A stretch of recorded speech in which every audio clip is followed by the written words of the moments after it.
Time to get your butts on the ground, Sporanzians. We've got something to talk about today. I hope you're having a wicked one. Yesterday, the team at Embark finally dropped some information that I know Reddit especially has been chomping at the bit to get their little mitts on. We finally are finding out what their plan for wipes or a wipeless game is going to look like. And they have given us the Expedition project. So we're going to go through this together. We're going to have a little look. I had a very quick skim, but I've not properly delved into it. So we're just going to sort of go through it. I'll be super interested to see what everybody thinks about this and see what their take is. So let's get into it. Hello everybody, I'm Virgil, the design director of Arc Raiders. I'd like to spend a bit of time talking about a topic that is important to many players familiar with the games like Arc. This being the subject of progression wipes, or as we refer to it, the Expedition project. You ain't wrong, people have been gagging for this. Previously, the question of how we will handle resets or wipes has come up. Until now, the answer has always been we currently do not intend to do mandatory wipes. Those words were chosen carefully, as we don't intend to have mandatory wipes. However, as some have guessed, we do have a voluntary reset mechanic. Okay, so like a prestige system. Just to make it clear, we absolutely see the benefits of a global wipe provides. Veteran players can experience the game fresh. The economy is reset to the baseline, and all the players have about the same level of capabilities, or at least for a little while. However, one thing a mandatory wipe does not do is respect the investment of those players who do not have as much time to play overall. Fair point. So as we have done with several other mechanics, before mimicking other established mechanics, we'd like to try our own method, ideally to the end that best suits Arc Raiders and a larger majority of its players. I'm listening. Which brings us to the Expedition project. What is this, by the way? What is this? This looks so clean. One thing I don't know, I've been using a lot of their pictures or like thumbnails. Dude, their artwork through Unreal 5 is so clean. Anyway, let's get into it. Expedition project, which brings us to the Expedition project. The tunnel networks connected to Speranza are vast but largely unexplored or inaccessible.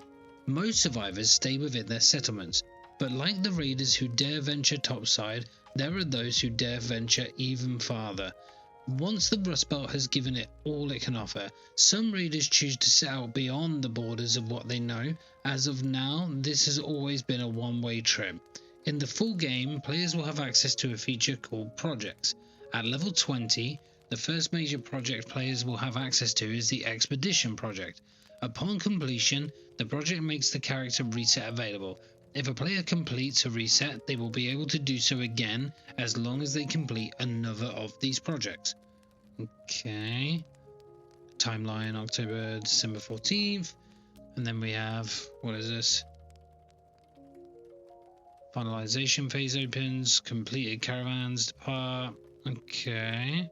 The Expedition project will operate on a repeating cycle of roughly 8 weeks. During the course of these 8 weeks, players can contribute towards and make progress on their Expedition project, which will overall be a somewhat large time investment. At the start of the 8th week, the ability to finalize the project will become available and will remain available for that entire week. If a player has fulfilled all of the necessary stages of the project, they will be able to commit to completing the expedition during this period. Okay.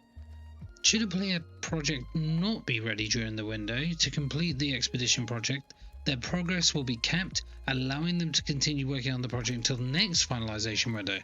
Okay, another 8 weeks then. Other projects may be added over time as part of updates, holidays, and other events. These will range in scale and reward structure. And what is this? Window closes in 5 days. Okay, let's have a little look.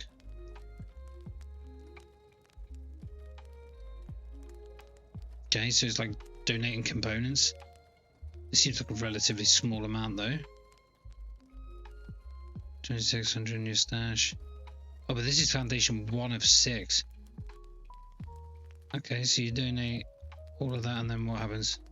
Oh, sick. Okay, so you actually watch it being built. That's pretty cool. I mean, okay, that's probably a little snippet. I don't know. I hope it's not all going to be caravans, but yeah, that's pretty cool. So this seems pretty minimal. Like, I don't know. maybe that takes a while to get, but I know Scrappy gets you a lot of this stuff, right?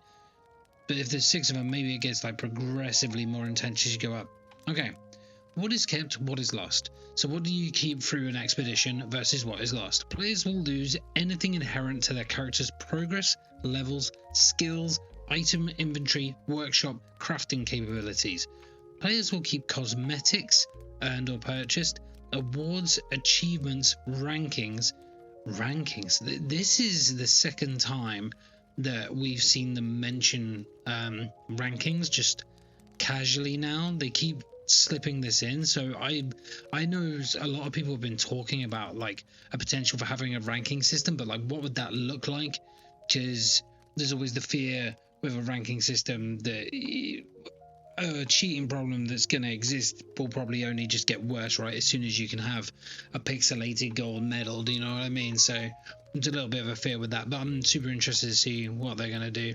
Essentially, anything rooted solely in the metagame or involving real money will be preserved. For convenience, after completing an expedition, players will be able to skip the majority of the onboarding and tutorial steps. Nice. They went through as a new player, this being things like unlocking certain features, maps, ooh, okay, interesting, etc. As they play through the early game, they will be available from the start as a fresh reset. Okay, let's have a little look at this. So this is interesting. Features, which I imagine might mean traders, things like that. I don't know. I imagine stuff to like level Scrappy up and bits like that. They said the workbench is reset, so features I imagine could be traders. I don't know, it could be something else. Maybe like a trading system between players. Don't know if they're going to do that. But this bit, maps. So, because I know when they did Tech Test 2, there were like 3 maps just straight unlocked. And in the server slam that's coming, there's only going to be 1. So, does this mean that going forward, like when you start the game, you will only have access to, like, let's take Tarkov as an example, right? Where you have like ground 0 for your missions. You can still go other places, but it'd be like ground 0. Then you have to work to other places. Is it going to be the same here? Like you have to start at like spaceport or whatever and then work through. That's pretty cool. Super interesting to see what they're going to do with that. And especially if you're a new player, it means that even though you're doing that, after people start prestiging, you can be in the further maps and still run into like level 0s, which is pretty cool. Early game, they will be available fresh to start. Awesome. Now, aside from players who like the thrill of starting fresh, why would you willingly give up all your hard-earned progress? Incentives. Yep. Benefits and incentives. We are still finalizing the exact benefits and rewards, but they will generally follow along these lines. Permanent account unlocks for each completed expedition. Permanent account unlocks. Okay. Unique cosmetic rewards for each completed expedition. It's pretty cool, yeah. Account buffs that are applied for the duration of the following expedition. Buffs? Any sequential completions of the expedition project increase the magnitude of these buffs up to a limit. Okay, one point to drive home is that we are being very careful about the nature of these benefits. Okay, completing a reset should never give a player a power or combat advantage over anyone who has not completed a reset. Initially, these benefits will center around cosmetics and bragging rights, quality of life, smoothing out some aspects of progression for those who have gone for a reset. Okay, I mean, okay, at least it seems that they're taking certain precautions, right? Like they're not just going, oh yeah, okay, you get, God, I don't know, like 5% movement speed increase or whatever. I don't know what the hell they're planning. The permanent account unlocks, that's interesting. Maybe that'll be like stash space, because that's pretty cool. Because then that will encourage, like, let's say if you get like a certain amount of stash space extra, because I know you're going to be able to buy it using the coins in game, but if you do get like some permanent like unlocks, it's like an army outside my window. If you get like some permanent unlocks stash space, that's going to encourage people at least to do a few wipes. It's pretty cool. I mean, definitely seems that they're moving in the right direction. It's moving some progression, blah blah blah. What comes next? Well, any and all of this is subject to change between now, launch and post-launch. This is about the shape of it right now. We hope that by making the reset mechanic voluntary and properly incentivized, we can observe 2 results. Players who are highly engaged and can experience the game fresh on a regular cadence while accruing some benefits. Players who have less time to dedicate to the game don't have their progress reset outside of their control. They're always able to keep moving forward and at their own pace if they choose. It's not a silver bullet. We won't achieve the clean break that a mandatory global reset does, but it does aim to be more equitable to all players. Wherever possible, we want to value your time spent in the game as much as you do. Of course, this is a complex topic, so we'll be keeping an eye on the discussion around the message and follow-up as necessary. Thank you for all the interest and passion, Arc Raiders. You are most welcome, Virgil. Okay, so there's a lot to take in here. I mean, I really like the fact that they're just doing something different, because I'm trying to think. I spoke in the video I did yesterday literally about having something to donate towards a cause. It's not quite that. It's fairly close. I mean, it is more on a personal level. Having like permanent unlocks seems pretty cool. I also, because I'm trying to think of like negatives of doing it this way. One thing I was thinking is, like, especially if they were doing like a map unlock system, it would kind of suck if everybody only had, like, everybody knew where you were going to go on that wipe day, right? Because you wipe on I imagine everybody wipes on the same day at the end of the 8 weeks. It did say within that period. Where was that? So within the finalization period. So 15 to 20, but then it says here, right, so completed caravans depart. So then is that wipe day? Because then your character goes in, woof, your character disappears, right? So it's like you're playing as a new raider at that point, I would assume. So interesting. So if everybody does wipe on the same day, the fear that I would have had, excuse me, the fear that I would have had would be everybody be like, right, let's go down, let's camp down with all the high-end equipment, because you're definitely going to have your sweats, right, that are going to not wipe because they just want to dominate PvP. So they're not going to wipe. They're going to have all the best gear in the game. They're going to just sit at max level with all the advantages of the skill tree and everything like that, and they're going to go around just harvesting all the people who did wipe. But the fact, depending how many maps there is, because we don't know yet how many maps there is. There were 3 in the tech test. I wouldn't be surprised if there is at minimum 4, and you can quote me on that. But if they're really going for like a wow factor, we might even be expected to see like 5.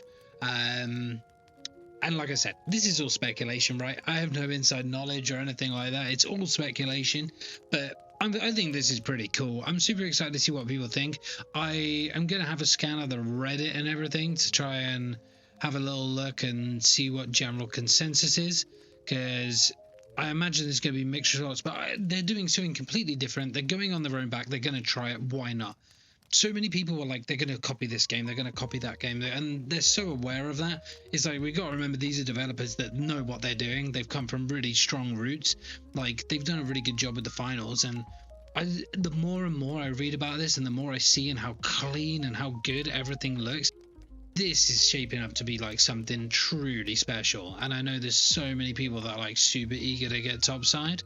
But yeah, I mean, that's it. I'm not going to spend 40 minutes. What I might do, if people want to see it, just let me know. We'll go through the Reddit, have a look at some of the speculation on the Reddit, because I'm sure somebody made a super viral post on this. Nate Speranzian, once again, thank you everybody. Like, literally, channel's been live a week. Like, we're coming up to 100 subs. That's absolutely massive. Over Server Slam, going to be making some content, just getting a load of wipes, probably just releasing like some ambience wipes, just with like no commentary, maybe just a little bit of talking, as much as I can do. But yeah, hey everybody, thanks for watching, and just let me know what you think about this, because I want to get talking about this wipe system. And yeah, see you soon. Peace out, everybody.